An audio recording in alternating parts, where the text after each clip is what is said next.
Moja izba ešte včera.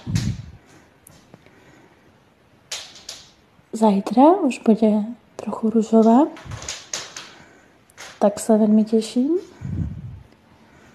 A toto je starý priestor.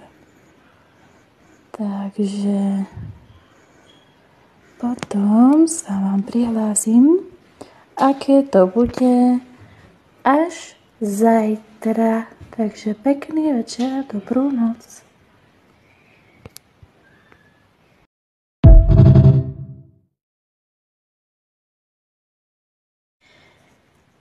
Tak, tu vám teraz ukážem, ako vyzerá nový priestor, čiže moja nová izba, staronová. Tak, tu vám teraz tak trošku ukážem celkovo.